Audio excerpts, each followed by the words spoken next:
So, hello बच्चों party, welcome back to SCBC and this your Sandeep भैया from IIT Guwahati. And guys, ये video उन बच्चों के लिए बहुत ही ज्यादा इंपॉर्टेंट है जिनकी जेई में रैंक लो है और उनको सरकारी कॉलेज चाहिए और तो और सस्ता कॉलेज चाहिए और ऊपर से कंप्यूटर साइंस, इलेक्ट्रॉनिक्स या इंफॉर्मेशन टेक्नोलॉजी जैसी ब्रांच चाहिए।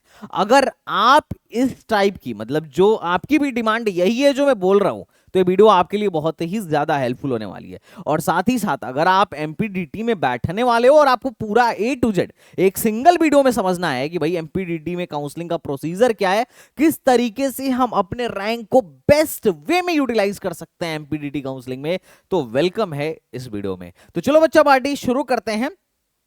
देखो, एमपीडीटी की जो काउंसलिंग है थोड़ी सी पेचीदा हो सकता है क्योंकि बहुत सारे बच्चों को थोड़ा समझ में नहीं आता है, क्योंकि लीग से हट के काउंसलिंग है, थोड़ी अजीब लगती है लोगों को, बट है बहुत सही।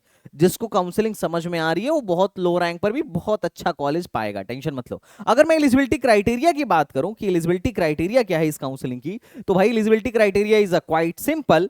45% आपको लेके आने होंगे पीसीएम में, और अगर आप एमपी के किसी रिजर्व्ड कैटेगरी से बिलोंग करते हो तो भैया 40% में भी काम चल जाएगा। रजिस्ट्रेशन ओपन हो चुका है, 1530 रुपए टोटल लगने वाले हैं एमपीडीटी की काउंसलिंग में बैठने के लिए, और रजिस्ट्रेशन आज से ही शुरू है और 20 जून तक चलेगा धमाकेदार तरीके से। अब रजिस्ट्रेशन कहां से करना है, तो एमपीडीटी की वेबसाइट है, हमें रजिस्ट्रेशन यहीं से करना है। रजिस्ट्रेशन करने के लिए आप काउंसलिंग के लिए कोर्स चुनिए, काउंसलिंग के लिए कोर्स चुने और यहां पर आप चुने वो ग्रेजुएट प्रोग्राम। ग्रेजुएट प्रोग्राम पे क्लिक करेंगे जैसे ही, तो यहाँ पे बहुत सारे कोर्सेज आ जाएंगे। तो हमारा है bachelor of technology. Bachelor of technology पर क्लिक करेंगे तो बहुत सारे ऑप्शन आएंगे। आप यहाँ पर क्लिक करके कट ऑफ देख सकते हैं, यहाँ पर आप क्लिक करके इनके रूल्स पढ़ सकते हैं, यहाँ इनका शेड्यूल मिल जाएगा और यहाँ आवेदन करने के लिए आएगा, एप्लीकेशन फॉर्म फिलअप करने के लिए आएगा।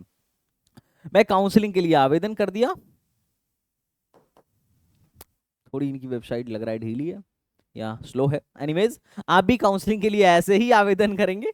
वैसे आप यहाँ इंग्लिश पे क्लिक करके इसको इंग्लिश में कन्वर्ट कर लीजिएगा, हो सकता है आपको पढ़ने में, हो सकता है आपको शायद समझ में ना आ रहा हो। आप इंग्लिश पर क्लिक करेंगे तो इंग्लिश पर हो जाएगा, बट जो चूंकि मैं तो देसी हूँ तो हिंदी मुझे समझ में आती है, तो मेरे लिए कोई दिक्कत नहीं है। टाइम ले रहा है ना। एनीवेज, आप जब यहां पर जाएंगे तो यहां पर आप इनका पोर्टल खुल जाएगा, इनके ऑप्शंस दिख जाएंगे और पूरा का पूरा शेड्यूल एक बेहतरीन तरीके से आपको यहां पर देखने को मिल जाएगा। ओके, एनीवेज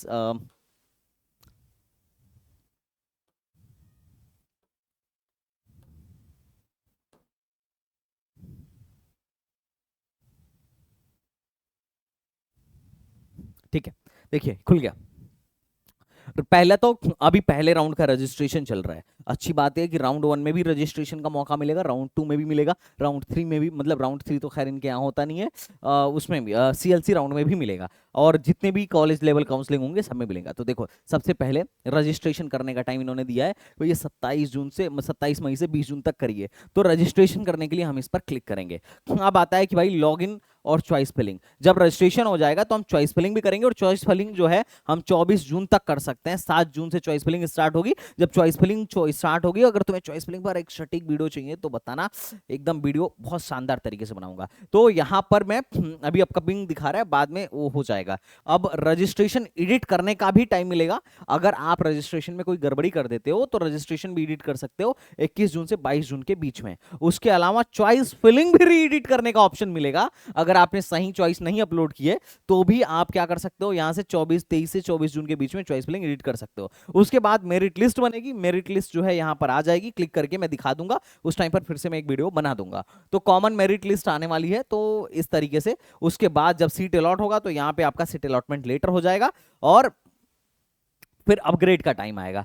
फिर हम अपग्रेड के लिए फिर से यहां पर जाके अप्लाई करेंगे, अप्लाई कर देंगे, और उसके बाद अगर अपग्रेड में कुछ मिलता है तो उसका रिजल्ट मुझे यहां पे दिख जाएगा। तो इन्होंने बहुत सिस्टमेटिक तरीके से पूरा का पूरा शेड्यूल बहुत बढ़िया तरीके से डाल दिया है। ओके, ठीक है। तो अब हम आगे बढ़ते हैं। तुम यहां से जाके चेक कर लेना, बाकी यहां पर क्लिक करके अपन फटाफट जाके अप्लाई कर लेंगे। और अप्लाई करने में कोई दिक्कत आए तो संदीप भैया is here, I will do all the things for you, तो तुम बता देना। लेकिन मेरा मेन मोटो ये सिखाना नहीं है, अप्लाई करना तो बहुत आसान है, उसके आगे का सिखाना है कि भाई काउंसलिंग होगा कैसे और अप्लाई किसको किसको करना चाहिए, क्योंकि भैया अगर हमको कुछ मिल रहा हो बढ़िया तो हम अप्लाई करेंगे, अदरवाइज नहीं मिल रहा हो तो नहीं अप्लाई करेंगे। लेकिन एक बात और है, जितने भी अपने यूपी की जनता है, मुझे पता है एकेटी वाले मुझसे बहुत प्यार करते हैं, एकेटी के जो भी कैंडिडेट हैं, क्योंकि उन्हें पता है भैया यूपी में बेस्ट काउंसलर संदीप भैया, और सबसे मेरी रैंक को सबसे बेस्ट वे में यूटिलाइज अगर कोई कर रहा है तो संदीप भैया कर सकते हैं। तो मुझे पता है यूपी की जनता से हमेशा भर भर के प्यार मिला है, अब तो ऑल ओवर इंडिया की जनता भी प्यार करना शुरू कर दी है। बट एनीवेज,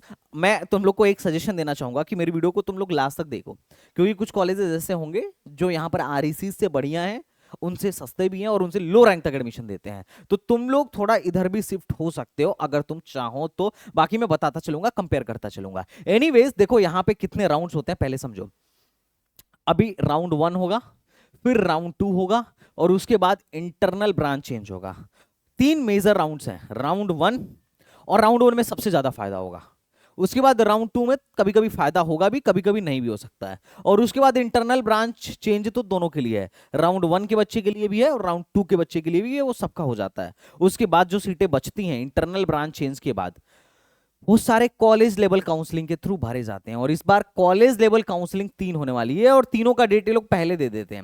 एमपीडीटी सब कुछ प्री प्लान करके चलता है, ये बड़ा अच्छी चीज लगती है कि सब कुछ हर एक का डेट पहले डिसाइड कर लेते हैं कि भैया हाँ भाई ये राउंड 1 हम इस डेट पे कराएंगे, राउंड 2 हम इस डेट पे कराएंगे, राउंड 3 हम इस डेट पे कराएंगे। पर कॉलेज लेवल काउंसलिंग बहुत फंसाऊ काउंसलिंग है, क्योंकि ऐसा होता है कि वहां पे ना आपके पास चॉइस होती है कि आप किस कॉलेज में जाके कॉलेज लेवल में बैठना चाह रहे हैं। हर कॉलेज अपनी अलग काउंसलिंग करा रहा होगा। अब आप लेकिन एक ही दिन करा रहा होगा, आप जा एक ही कॉलेज में सकते हैं, सब में नहीं जा सकते हैं। तो आपको एटलीस्ट टैली करना पड़ेगा कि आपकी रैंक पिछले 2-3 सालों में कहां मैच कर रही है, कहां ज्यादा पॉसिबिलिटी है, ये बात ध्यान रखना। उस पर कॉलेज लेवल पे कभी बात करूंगा, अभी राउंड 1 पे बात करते हैं। राउंड 1 का रजिस्ट्रेशन 27 से 6 जून तक चलने वाला है। अभी हमको रजिस्ट्रेशन करना है, जैसा कि तुम यहां पर देख रहे थे, शेड्यूल पर अपन देख रहे थे, कहां गया ये शेड्यूल,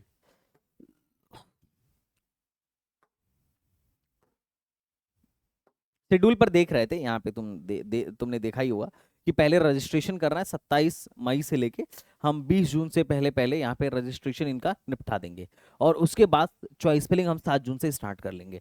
तो अभी मुझे रजिस्ट्रेशन करना है और चॉइस फिलिंग करनी है। रजिस्ट्रेशन एंड चॉइस फिलिंग के बाद से उसका रिजल्ट आएगा, राउंड 1 का रिजल्ट आएगा, जैसा कि यहाँ पे मैं तुम्हें दिखाता हूँ। हम क्या करने वाले हैं, सॉरी हाँ हाँ 20 जून है, मैंने 6 जून गलती से लिख दिया था। रजिस्ट्रेशन जो है अपनी 27 जून से 20 जून तक होने वाली है। रजिस्ट्रेशन के बाद से हमारा चॉइस फिलिंग होगा, चॉइस फिलिंग के बाद मेरिट आएगी, और मेरिट के बाद हमें सीट अलॉट होगा, और जब सीट अलॉट होगा तो सीट अलॉट के बाद हमें कॉलेज में जाना पड़ेगा, और डॉक्यूमेंट भी क्या करने पड़ेंगे, अपना जो भी हमारा डॉक्यूमेंट है उसको वेरीफाई करवाना पड़ेगा। लेकिन ये उनको जाना है जो अपग्रेड में नहीं बैठने वाले हैं। अगर आप अपग्रेड में बैठने वाले हो तो आपको जाने की कोई रिक्वायरमेंट नहीं पड़ेगी, तो आप क्या कर सकते हो, अपग्रेड के बाद जा सकते हो। तो सबसे पहले हम क्या करेंगे, अपना राउंड 1 में बैठेंगे, राउंड 1 में जो हमें मिलेगा हम उसको ले लेंगे, और फिर अपग्रेड में बैठेंगे, और अपग्रेड में बैठने के बाद से जो हमें मिलेगा हम उसको लॉक करेंगे और फिजिकल रिपोर्टिंग के लिए जाएंगे, और उसके बाद हमारी काउंसलिंग यहीं खत्म हो जाती है अगर हमको पहले राउंड में कुछ मिल जाता है तो। और फिर उसके बाद एक बार इंटरनल ब्रांच चेंज में हमारी ब्रांच चेंज हो जाएगी अगर हम उसके लिए अप्लाई करेंगे तो ये रहा राउंड 1 में बैठने वालों की कहानी। लेकिन जिनको यहां नहीं मिलेगा वो राउंड 2 में चले जाएंगे। अच्छा, जिसको मिल गया अगर वो कुछ बेहतर पाने के लिए राउंड 2 में जाना चाहे तो नहीं जा सकता है, रूल है, यहां से सीट कैंसिल करा के ही जाना पड़ेगा। तो आप मान लो राउंड 2 में चले गए, अब राउंड 2 में अगर गए तो कहानी वही है, चॉइस मतलब जो पहले से रजिस्टर किए उनको रजिस्टर नहीं करना पड़ेगा, बाकी लोग रजिस्टर करेंगे, चॉइस फिलिंग करेंगे, उसके बाद रिजल्ट आएगा, और रिजल्ट के बाद आपको फिजिकल रिपोर्टिंग के लिए जाना पड़ेगा, और अपग्रेड के बाद यहां पर फिजिकल रिपोर्टिंग के लिए जाना पड़ेगा। फिजिकल रिपोर्टिंग जाके करना है, फीस वगैरह जमा करना है, डॉक्यूमेंट वेरिफिकेशन कराना है, और बाकी सारी चीजें करना है। उसके बाद से आपका इंटरनल ब्रांच चेंज हो जाएगा।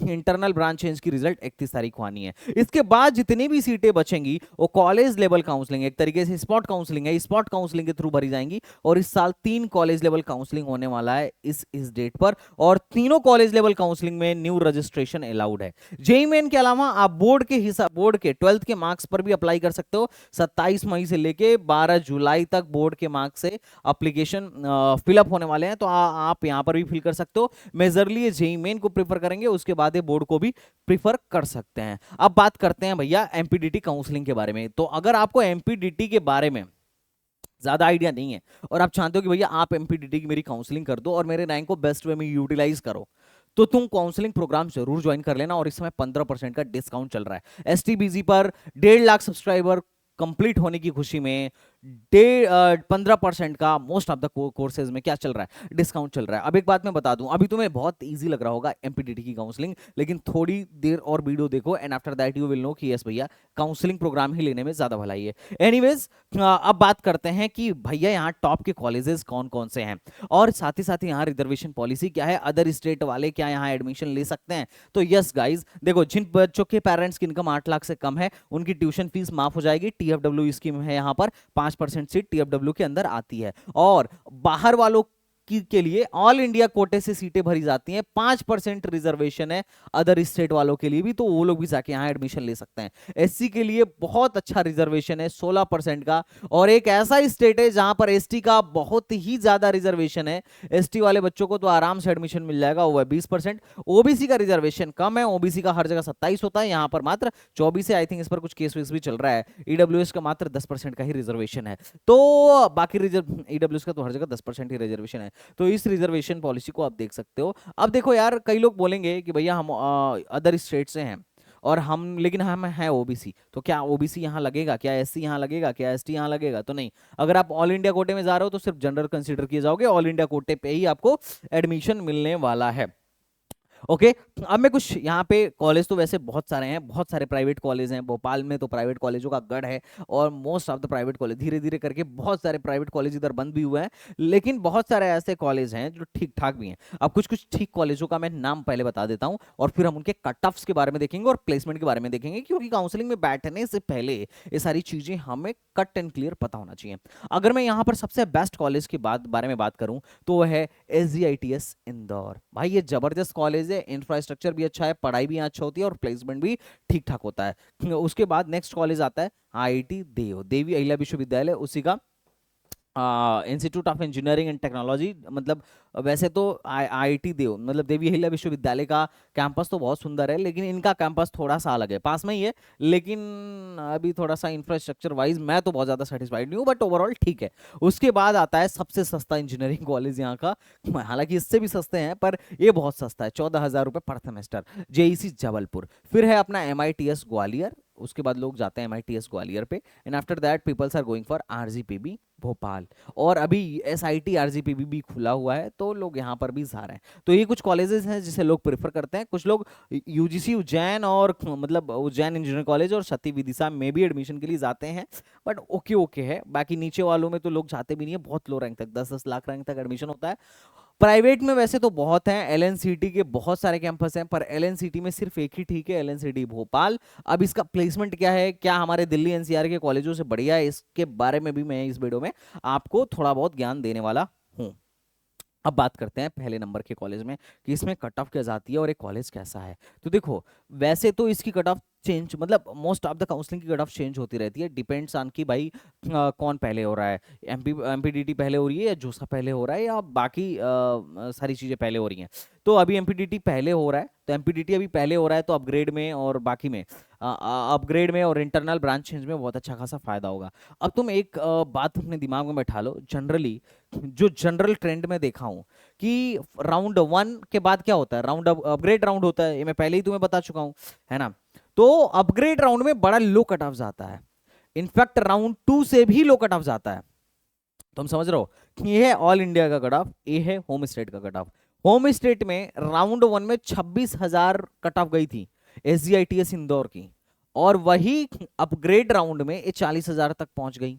और जब राउंड 2 स्टार्ट हुआ तो राउंड 2 में बहुत कम सीटें थी, और फिर उसमें रजिस्ट्रेशन करके नए लोग भी आ जाते हैं, और जब नए लोग आए तो कट ऑफ चली गई 9,378। इसमें बहुत अच्छी अच्छी एनआईटीज मिल जाती हैं, बहुत टॉप का ट्रिपल आईटीज मिल जाता है, उनके सामने एसजीआईटीएस इंदौर कुछ भी नहीं है, पर कट ऑफ इतनी हाई चली गई, और इंटरनल ब्रांच चेंज में भी इनकी कुछ कट ऑफ नहीं गई। तो अब तुम देख रहे हो राउंड वन में बैठना जरूरी है। राउंड वन के अपग्रेड में most of the cut off जाता है अच्छे कॉलेजों में, जो जनरली जो अच्छे कॉलेज हैं, जो लल्लू जो पीछे के कॉलेजेस हैं उसमें तो राउंड टू में भी कट ऑफ लो जाती है। तो ये समझो, ये ऑल इंडिया का कट ऑफ है और ये होम स्टेट का कट ऑफ है। मजे की बात है कि अदर स्टेट और होम स्टेट में बहुत ज्यादा का फर्क नहीं है। मैं कैटेगरी का नहीं दिखाया हूँ, कैटेगरी जगह भी नहीं थी, तो मैं मेजरली जनरल की बात कर रहा हूँ, होम स्टेट और अदर स्टेट की। आईटी जो है 50,000 रैंक तक गई थी। इलेक्ट्रॉनिक्स एंड टेलीकम्युनिकेशन 60,000 तक गई थी। इलेक्ट्रिकल 81,000 तक गई थी। मैकेनिकल 1 लाख रैंक तक गया था। और बाकी केमिकल और आईपी वगैरह बायोमेडिकल वगैरह 1.5-2 लाख तक आराम से गए थे। और यही तुम कट ऑफ देखोगे तो बायोमेडिकल होम स्टेट के लिए 2.5 लाख में 2.5 लाख तक गया था, और वही होम स्टेट में वो 10 लाख तक चला गया था। आईपीई और ए होम स्टेट के इंटरनल ब्रांच चेंज में 10 लाख के आसपास तक चला गया था, और सिविल इंजीनियरिंग 2 लाख तक चला गया था। तो मेजरली यहाँ मतलब यहाँ पर अगर सीएसआईटी ईटीसी या ईआई भी मिलता है तो ये ठीक ऑप्शन आपके लिए हो सकता है। बट मोटा मोटी कट ऑफ काफी हाई जाती है एसजीआईटीएस इंदौर की। अगर मैं बात करूं फीस की, तो फीस थोड़ी महंगी देखने को मिलेगी। बहुत पुराना कॉलेज है, 1952 में बनाया गया था, और पहले सेमेस्टर में आपको एडमिशन के टाइम में 90,000 देखने को मिलेगा, 90,675, और बाकी के सेमेस्टर में आपको 89,000 देखने को मिलेगा। टोटल 7 से 8 लाख रुपए आपके बीटेक में यहाँ पर लग जाने वाले हैं। और प्लेसमेंट की बात करूँ तो एवरेज पैकेज 7 से 8 लाख का है, और हाईएस्ट पैकेज 30 पॉइंट का है, और सीएससी का एवरेज पैकेज 12 से 13 लाख का देखने को आपको मिल जाएगा। आप समझो यूपी का एचबीटीयू और एमपी का एसजीआईटीएस इंदौर, है ना। तो एचबीटीयू और आईआईटी लखनऊ के लेवल का एक कॉलेज है। I think you can correlate this. अब कट ऑफ भी लगभग उसी के आसपास जा रहा है। तुम यहाँ पर देखो, लगभग एचबीटीयू जैसा ही कट ऑफ जा रहा है, एचबीटीयू और आईआईटी लखनऊ जैसा ही कट ऑफ जा रहा है। तो तुम यहाँ पर देख सकते हो। एनीवेज, नेक्स्ट कॉलेज के बारे में बात करता हूँ, देवी अहिल्या विश्वविद्यालय। इसमें थोड़ा लो रैंक तक एडमिशन हो जाता है, और अपने यहाँ के केएनआईटी और बीआईटी से अच्छा है कॉलेज। सीएससी यहाँ पर इंटरनल अपग्रेड में ऑल इंडिया कोटे में 64,000 रैंक तक एडमिशन दे दी थी, और होम स्टेट वालों को भी 64,276 रैंक तक एडमिशन दिया था, और इंफॉर्मेशन टेक्नोलॉजी 77,000 रैंक तक एडमिशन दे दी थी। क्योंकि देखो आईटी लखनऊ तुम्हें मिलेगा नहीं 77,000 रैंक पर जनरल कैटेगरी को, ट्रिपल एम भी मिलना मुश्किल है। तो उसके जगह तुम अगर ये लेना चाहो, आईआईटी देव लेना चाहो केएनआईटी वीआईटी को छोड़कर, तो तुम इसको ले सकते हो। ठीक है, देवी अहिल्या विश्वविद्यालय ये भी जो है इंदौर में है, और ये भी पुराना कॉलेज, ये 1996 का। इनका खुद का कैंपस एरिया 110 एकड़ का है, और फीस कम है। 40, जैसे हमारे यहाँ ट्रिपल एम यूटी वगैरह है, उनकी फीस ज्यादा है, 1 लाख मतलब 1,35,000 के आसपास। इनकी फीस कम है, 48 के पर सेमेस्टर है, और बाकी सेमेस्टर से 42 के हो जाएगा। तो टोटल लगभग 3.5 लाख में आपका बीटेक देखने को मिल जाएगा। एवरेज पैकेज इनका भी 7 से 8 लाख है, और हाईएस्ट पैकेज पिछले साल यहाँ से ऑन कैंपस 22 एलपीए का गया था। बाकी अगर किसी को लास्ट एडमिशन लेना हो तो यहाँ पर सिविल जो है, हाँ सॉरी, यहाँ पर जो सिविल है ये पहले राउंड के अपग्रेड में 59 मतलब लगभग 1,59,000 तक गया था, और राउंड टू में ये 1,42,000 तक गया था। तो आप यहाँ पर देखो सिविल की कट ऑफ, और अगर कोई होम स्टेट का है तो होम स्टेट वालों के लिए तो 1,88,000 रैंक तक यहाँ पर सिविल गया था, और बाकी तो 7 लाख रैंक तक इंटरनल ब्रांच चेंज में ये 7 लाख रैंक तक एडमिशन ले लिया था। मतलब इंटरनल ब्रांच चेंज में इसमें जो एडमिशन हुआ था वो 7 लाख रैंक तक हो गया था। नेक्स्ट कॉलेज की बात करते हैं, एलएनसीटी भोपाल, क्योंकि इस पर बहुत सारी क्वायरीज आती हैं। प्राइवेट कॉलेज है, पहले मैं आपके जानकारी के लिए बता दूं। अब मैं इसलिए ले रहा हूं क्योंकि बहुत सारे बच्चे मुझसे पूछते रहते हैं कि भैया मैं काइट ले लूं या एलएनसीटी भोपाल ले लूं। तो मैं तुम्हें दिखाता हूं। एलएनसीटी भोपाल की मीडियन सैलरी जो है ना, यार डेटा के अनुसार 5.5 लाख के आसपास है, और इसकी फीस 1.3 लाख पर एनम है। टोटल 5 से 6 लाख आपको यहां पर देखने को मिल जाएगा। एलएनसीटी के बहुत सारे कैंपसेस हैं भोपाल में, और पूरे एमपी में, पूरे मध्य प्रदेश में बहुत सारे कैंपसेस हैं। और 2022 में इनके यहां से 1 करोड़ का हाईएस्ट पैकेज गया था, जिसको अभी भी तुम इनके वेबसाइट्स पर देख सकते हो। बाकी अगर आप एलएनसीटी भोपाल का ये देखो कि भाई इनकी मीडियन सैलरी क्या है ना, यार डेटा क्या बोल रहा है, तो बहुत ज्यादा सेटिस्फैक्टरी देखने को नहीं मिलेगा। 1,075 बच्चे थे, जिसमें से 705 बच्चों की जॉब लगी थी, और 5.5 लाख की मीडियन सैलरी थी, और बहुत सारे बच्चे इनके यहाँ से हायर स्टडीज के लिए गए थे। मतलब अगर मोटा मोटी तुम देखो तो दिल्ली एनसीआर में जो अपने काइट वाइट है ना, काइट वाइट का परसेंटेज प्लेसमेंट इनसे ज्यादा है। तो इस हिसाब से अगर तुम्हें प्रेफर करना हो तो मैं तो तुम्हें काइट सजेस्ट करूंगा। अगर तुम्हें एकेजी मिल रहा हो तो मैं तुम्हें एकेजी सजेस्ट करूंगा। तुम्हें अगर जेएसएस मिल रहा हो तो मैं जेएसएस सजेस्ट करूंगा, जेपी सजेस्ट करूंगा, ना कि एलएनसीटी भोपाल सजेस्ट करूंगा, क्योंकि दिल्ली एनसीआर मेरे हिसाब से is a better location. Okay, और वहां पर प्लेसमेंट परसेंटेज भी ज्यादा है, मीडियम सैलरी तो लगभग लगभग एक ही जैसी है सबकी। अब बात करते हैं नेक्स्ट कॉलेज की, जो गवर्नमेंट कॉलेज है और काफी सस्ता है। इसका नाम है जेईसी जबलपुर। और जेईसी जबलपुर में बहुत कम फीस है, पर प्लेसमेंट थोड़ा सा यार अभी डाउन चल रहा है। अगर मैं फीस की बात करूं तो 14,369 रुपीज पर सेमेस्टर फीस है। मतलब पूरा का पूरा 1 लाख में, 1 सवा लाख में आपका बीटेक निपट जाएगा। मीडियम सैलरी ये अभी कुछ क्लियर इन्होंने अपनी वेबसाइट पर अपलोड नहीं किया है, और जितना अनऑफिशियल डाटा मिला सबका यही था कि भाई 4 लाख के आसपास का मीडियम सैलरी है। ये सैलरी जो है 15 LPA के आसपास का आपको ये देखने को यहाँ पर मिल जाएगा। अब एडमिशन की बात करते हैं किस रैंक तक। तो एआईडीएस 1,16,000 रैंक तक ऑल इंडिया कोटे से इंटरनल में मिल गया था, और 91,000 तक अपग्रेड में मिल गया था। मतलब ये राउंड 1 के बाद अपग्रेड होता है, और फिर राउंड 2 खत्म होने के बाद इंटरनल ब्रांच चेंज होता है। अब अगर मैं कंप्यूटर साइंस की बात करूं तो कंप्यूटर साइंस भी यहां पर 94,000 तक देखने को मिल गया था। इंफॉर्मेशन टेक्नोलॉजी 1,38,000 तक देखने को मिल गया था। लेकिन आरईसी से ठीक बोल सकते हो तुम इसको। और यहां पर एक कॉलेज में तुम्हें ये भी दिखाता हूं, मैकेट्रॉनिक्स। मैकेट्रॉनिक्स जो है 8,76,000 रैंक तक यहां पर देखने को मिल गया था। मैकेट्रॉनिक्स जैसा ब्रांच 8 लाख, फिर से रिपीट कर रहा हूं, 8,76,000 रैंक तक देखने को मिला था। जबकि अपग्रेड में 1,87 पर ही जाके बंद हो गया था। और मैकेनिकल जो है अपग्रेड में 1,83 पर जाके बंद हुआ था, और एडमिशन हुआ था अब यहाँ पर 7,33,000 रैंक पर मैकेनिकल में। तो इस हिसाब से बहुत लो रैंक तक एडमिशन हुआ था।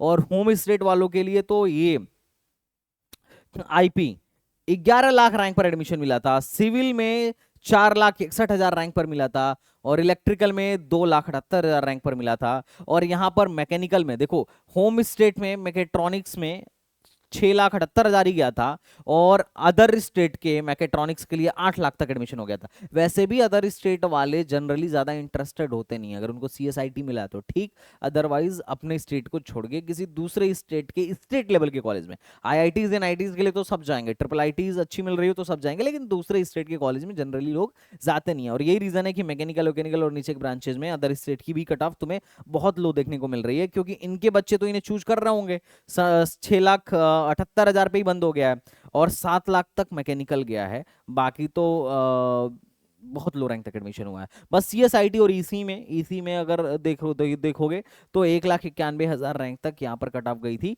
और 1,28,000 रैंक पर राउंड 1 में बंद हो गई थी। तो इस तरीके से आप इनका कट ऑफ देख सकते हो। अगर आपकी रैंक 2 लाख के अंदर है तो आपको यहाँ पे सीएस और ईसी जैसी ब्रांच आराम से, हाईली एक्सपेक्टेड है कि आपको यहाँ पर 2 लाख रैंक तक सीएस और ईसी जैसे ब्रांच में एडमिशन मिल जाए। इलेक्ट्रिकल वगैरह तो लगभग लगभग 3 लाख रैंक तक एडमिशन दे रहे हैं अदर स्टेट को भी। होम स्टेट को तो ठीक ही है, होम स्टेट का तो कट ऑफ देख ही सकते हो। अब बात करते हैं एमआईटीएस ग्वालियर। फीस महंगी है, पर जनरली बच्चों का कहना है कि भाई थोड़ा कॉलेज स्ट्रिक्ट है और इनका सिलेबस अच्छा है। बट एनीवेज 2022 में ये कॉलेज थोड़ा सा लोगों के बीच में पॉपुलर हुआ, क्योंकि 2022 में यहाँ से प्लेसमेंट चला गया था 1 CR का। पर अभी ऐसा है कि कॉलेज तो बहुत ज़्यादा, मैं बहुत हाई लेवल का अच्छा नहीं बताऊंगा, बट ओवरऑल ठीक ठाक कॉलेज है। आपको यहाँ पर मीडियम सैलरी लगभग 5-5.5 लाख की देखने को मिल जाएगी, है ना। और यहाँ पर 1 करोड़ का हाईएस्ट पैकेज गया था 2022 में। अभी जो हाईएस्ट पैकेज गया है 2025 में 40 LPA गया है। पिछले साल 25 था और 2023 में 20 था। तो ये हाईएस्ट पैकेज था। कॉलेज ने अभी थोड़ा ग्रोथ किया है, ठीक ठाक ग्रोथ किया है। बाकी आप परसेंटेज प्लेसमेंट यहाँ देख सकते हो कि 2025 में 1103 बच्चे थे, जिसमें से अब तक 583 की जॉब लग चुकी है, और पिछली बार 653 लोगों की जॉब लगी थी, और 76 कंपनीज पिछली बार आई थी। तो कंपनीज ठीक ठाक आ रही हैं, बहुत ज़्यादा तो नहीं आ रही हैं नंबर ऑफ कैंडिडेट्स के हिसाब से, बट ठीक है, ओके ओके है, चल जाएगा। बाकी नैक ने इसको A++ का एग्रेडिएशन दिया है। और कॉलेज महंगा है, पहले सेमेस्टर में 1,24,000 फीस लगेगी, और बाकी के सेमेस्टर से 62,000 फीस लगेगी।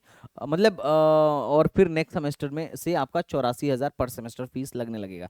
मतलब 6 से 7 लाख आपका टोटल फीस लग जाएगा यहाँ पर MITS ग्वालियर में। कैंपस एरिया की बात करूं तो 47 एकड़ का इनका कैंपस एरिया है और बहुत लो रैंक तक एडमिशन होता है। जैसे फॉर एग्जांपल देखो, CSE में आपको यहाँ पर कोर CSE 1 लाख रैंक पर मिल जाएगी। और अगर आप IoT वगैरह ले रहे हो, IT information technology with IoT, तो होम स्टेट में 2,92,000 रैंक तक मिल गया था। और अगर तुम्हें मन किया कि भाई MNC ले लेता हूँ sir, MNC mathematics and computing ले लेता हूँ, तो ये होम स्टेट को, जनरल कैंडिडेट को 4-4 लाख रैंक पर मिला था। और अगर तुम अदर स्टेट की बात करो तो अदर स्टेट को तो MNC इंटरनल राउंड में जाके 5,17,000 रैंक पर मिला था। और electronics and telecommunication other state को इंटरनल ब्रांच चेंज में 6,83,000 पे मिला था। और इलेक्ट्रॉनिक्स जो है 4,28,000 रैंक तक जाके मिला था। तो जब तुम डेटा देखोगे तो तुम्हें दिखेगा कि हाँ यार, राउंड 1 में तो लगभग लगभग 1 लाख के ही आसपास मिल रहा है, लेकिन जब अपग्रेड में हम जा रहे हैं तो ये डेटा हमारा 2 लाख के तक पहुंच जा रहा है। मतलब CS IT और EC मिला के 2 लाख रैंक तक मिल जा रहा है। और इंटरनल में तो फिर बहुत ज्यादा फायदा हो रहा है। इंटरनल में तो मतलब 2-2 लाख रैंक पर ITI मिला है, और IT जो है 1,42,000 रैंक पे, IT IoT 2,99,000 रैंक पे मिला है। तो जो इंटरनल ब्रांच चेंज तक वेट किया है उन लोगों को तो बहुत फायदा हो गया होगा। जो नीचे की ब्रांचेस भी ले लिए होंगे उनको भी फायदा हो गया होगा इंटरनल ब्रांच चेंज में। तो यहां पर तुम कट ऑफ देखो कि IoT जो है इनका होम स्टेट में, जो IoT इंटरनल ब्रांच चेंज में गई थी 13 लाख पे गई थी, और जबकि वो राउंड 1 के अपग्रेड में ही 13 लाख पर पहुंच गई थी। और इलेक्ट्रिकल राउंड 1 के अपग्रेड में ही 12 लाख पर पहुंच गया था। देख रहे हो। और इलेक्ट्रॉनिक्स जो है 8,71,000 पे राउंड 1 के अपग्रेड में ही पहुंच गई थी। तो ये बड़ा लो रैंक तक एडमिशन हुआ था होम स्टेट का। और जो बच्चा अदर स्टेट का है उसको भी बहुत लो रैंक तक एडमिशन मिला था। 4 लाख, 5 लाख, 6 लाख रैंक तक MITS ग्वालियर में एडमिशन मिल गया था। और नीचे की तो सारी खाली हो गई थी, ये अपग्रेड होके ऊपर चले गए थे बच्चे। उसके बाद तो फिर कॉलेज लेवल काउंसलिंग हुई थी, और कॉलेज लेवल काउंसलिंग में भी लो रैंक तक एडमिशन होता है। नेक्स्ट कॉलेज के बारे में बात करते हैं, UIT RGPB भोपाल। अब अगर RGPB भोपाल की बात करूं तो ये 1986 में बनाया गया था, और कैंपस एरिया 241 एकड़ का है। और थोड़ा सा ये पॉपुलर कॉलेज है क्योंकि इस यूनिवर्सिटी से बहुत सारे कॉलेजेस अफिलिएटेड हैं पूरे भोपाल में। और अगर मैं एवरेज पैकेज की बात करूं तो देखो, इन्होंने ऑफिशियली डाला नहीं है, लेकिन मोटा मोटी अपन लोग 4 लाख के आसपास का झूम कर लेते हैं। जो डेटा, जो बच्चों का कहना है, हाईएस्ट पैकेज जो है इनके यहाँ से 18 LPA गया है। अब बात करते हैं यहाँ पर किस किस ब्रांच में एडमिशन जो है किस रैंक तक हुआ था। कोर CSE जो है 1,26,000 रैंक तक पहले ही राउंड में मिल गई थी।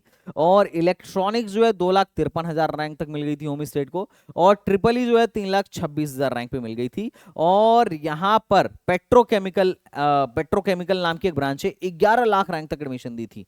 सिविल इंजीनियरिंग 6,38,000 रैंक तक एडमिशन दिया था। और मैकेनिकल 8,53,000 रैंक तक जाकर एडमिशन दिया था। और उसके अलावा अगर आप मैकेनिकल अदर स्टेट की बात करोगे ना, तो अदर स्टेट वालों को तो ये मैकेनिकल 10 लाख तक दिए थे। और साथ ही साथ ट्रिपल ई जो है 5 लाख रैंक तक एडमिशन दिए थे। और इलेक्ट्रॉनिक्स यहां पर 3 लाख रैंक तक मिला था। तो तुम देखोगे तो काफी लो रैंक तक आपको यहां पर एडमिशन देखने को मिल जाएगा। अब एक चीज मैं और आपको बताऊंगा, एक कॉलेज बड़ा सस्ता है। कॉलेज की फीस है मात्र 33,250 रुपए। तो जो लोग एक बहुत लो रैंक पर एक सस्ता कॉलेज देख रहे हैं, बहुत ही सस्ता कॉलेज देख रहे हैं, तो they can go for UIT RGPB। Placement उतना अच्छा, उतना सेटिस्फैक्टरी नहीं है, ओके ओके है, REC जैसा है। तो इनफैक्ट कॉलेज REC से भी सस्ता है, और लोकेशन के मामले में REC से बढ़िया है, और इंफ्रास्ट्रक्चर भी REC से बढ़िया है। तो आप देख सकते हो, अगर आप ढंग से काउंसलिंग कराए और आप इंटरनल ब्रांच चेंज को बेस्ट वे में यूटिलाइज कर पाए तो आपको बहुत फायदा मिलेगा। अदरवाइज तो राउंड 1 में आप कट ऑफ देख ही रहे हो, राउंड 1 में भाई 3 लाख पर ही मैकेनिकल अपग्रेड में जाके मिल रहा है। राउंड 1 में 3 लाख पर तो कुछ भी नहीं मिल रहा है, लेकिन वही मैकेनिकल अपग्रेड में तुम सोचो ना यार, राउंड 1 में जो बच्चा बैठा है उसको 1,21,000 पे दे रहे हैं, और वही इंटरनल ब्रांच चेंज तक जो एफर्ट मार रहा है वही ब्रांच 10 लाख रैंक तक जाके दे रहे हैं। तो ये सब किसका गुण है? ये सब गुण है काउंसलिंग का। ये सारा काउंसलिंग का खेल है। मतलब जो बच्चा 1,21,000 पे आ रहा है, उसी ब्रांच में एक दूसरे बच्चे को 10 लाख रैंक पे, 10,99,000 रैंक पे आराम से भेजा जा सकता है। और लोग भेजते भी हैं, जो थोड़े से प्रबुद्ध काउंसलर हैं, उनको सब समझ में आता है कि हाँ भाई किस रैंक पर किसको कहाँ कैसे अप्लाई करवाना है, कब तक रोक के लिए रखना है। तो दीज आर द थिंग्स। उसके आता है अपना UGC उज्जैन। 1966 में बना हुआ है, 300 एकड़ का कैंपस है और मात्र 24,000 फीस है, बहुत सस्ती फीस है।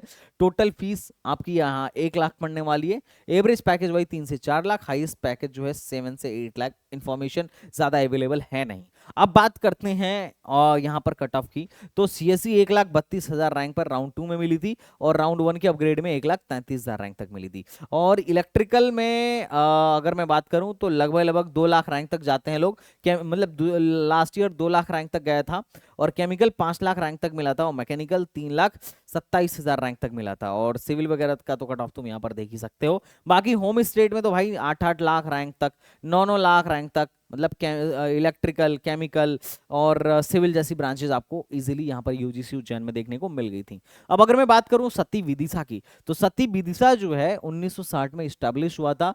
85 एकड़ का कैंपस है और एवरेज पैकेज 4 लाख है, हाईएस्ट पैकेज यहाँ का अप्रोक्सीमेटली 10 लाख के आसपास है। सीएससी यहाँ पर होम स्टेट को 3 लाख रैंक तक देखने को मिला था और अदर स्टेट को भी 3 लाख रैंक तक यहाँ पर कोर सीएससी देखने को मिल गया था।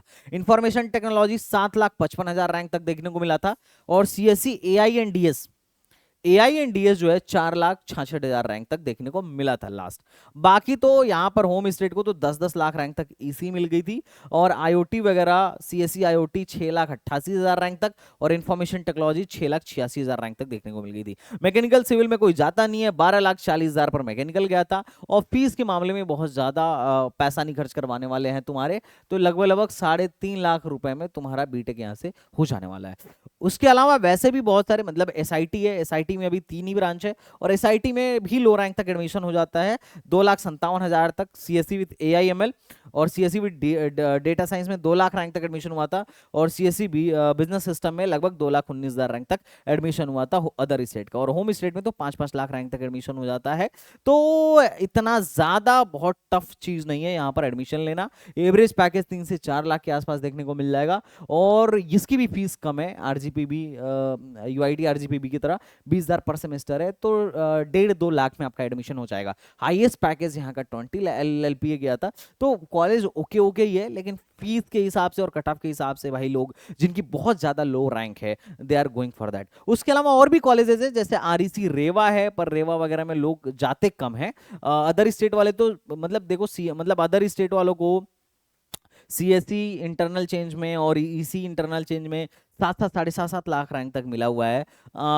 ये जो है इंदिरा गांधी इंजीनियरिंग कॉलेज सागर में, जो है इंदिरा गांधी इंजीनियरिंग कॉलेज में होम स्टेट में स्टार्टिंग ही इसकी कंप्यूटर साइंस की 4 लाख से हुई थी और अपग्रेड में 7 लाख चला गया था। ईसी की स्टार्टिंग 7 लाख से ही हुई थी और अपग्रेडेड राउंड में यार 11 लाख चला गया था और इंटरनल ब्रांच चेंज में 10 लाख चला गया था और राउंड 2 की स्टार्टिंग 13 लाख से हुई थी। मतलब तुम समझ रहे हो, तो इससे देख के तुम्हें लग रहा होगा कि जबकि फीस बहुत सस्ता है आज के टाइम में बीटेक करना, मैं बोलता हूँ पैसा तो बाधक ही नहीं है आपके बीटेक में, तो फीस बहुत सस्ता है। और आप देखो तो प्लेसमेंट बस ये है कि प्लेसमेंट यहाँ पर नहीं है, बाकी तो वही है डिग्री के लिए लोग जाएं, अगर जाना चाहें तो जा सकते हैं। और यहाँ पे इंफॉर्मेशन टेक्नोलॉजी जो है 9 लाख रैंक तक मिल गया था। तो this are the cut offs, तुम देख सकते हो, स्क्रीनशॉट लेना है तो ले लो। बाकी अगर आपने अभी तक मेरा काउंसलिंग प्रोग्राम नहीं ज्वाइन किया है और आप सच में एक जेन्युइन काउंसलर के तलाश में, आप चाहते हो कि कोई आपके भाई की तरह आपको बताए समझाए कि कहाँ अप्लाई करना चाहिए, कहाँ नहीं करना चाहिए, किसका प्लेसमेंट कैसा है, किसकी फैकल्टी कैसा है, कहाँ पर हॉस्टल मिलेगा, कैसे मिलेगा, मिलेगा भी कि नहीं मिलेगा, ऑल द थिंग्स, बहुत सारे आपके मन में डाउट्स होंगे। और आप जितने नीचे के कॉलेजेस में जाते हो उतनी ही कम इंफॉर्मेशन वहां की अवेलेबल होती है इंटरनेट पर। तो अगर आप सच में एक्चुअल रियलिटी जानना चाहते हो तो you can connect with us. And चूंकि हर कॉलेज में, ऑलमोस्ट सारे कॉलेजेस में अपने स्टूडेंट्स हैं, ग्राउंड लेवल पर हम लोग बच्चों के साथ जुड़े रहते हैं, तो हम लोग को मतलब जो कागज वाली बात है उसके बियॉन्ड भी चीजें पता होती हैं। तो you can join our programme also. तो उसके अलावा बस इतने ही कॉलेज थे। तो उसके अलावा अगर आपको चॉइस फिलिंग में हेल्प चाहिए तो आप बताइए, मैं बताऊंगा। अगर आप ये चाह रहे हो कि भैया थोड़ा सा ही बताओ कि इंटरनल ब्रांच चेंज में कैसे बैठा जा सकता है, अपग्रेड का क्या प्रोसीजर है, अगर आप उस पर भी वीडियो चाहते हो तो I will definitely create a video. अगर आप इसमें से किसी भी कॉलेज को टारगेट कर रहे हो और अगर आप उस पर एक हॉनेस्ट रिव्यू चाहते हो, एक डिटेल्ड वीडियो चाहते हो, तो कमेंट बॉक्स में बताओ, I will definitely create a video on that. तो चलो फिर मिलते हैं नेक्स्ट वीडियो में, तब तक के लिए बाय बाय, टाटा एंड जय Hind. Thank you so much.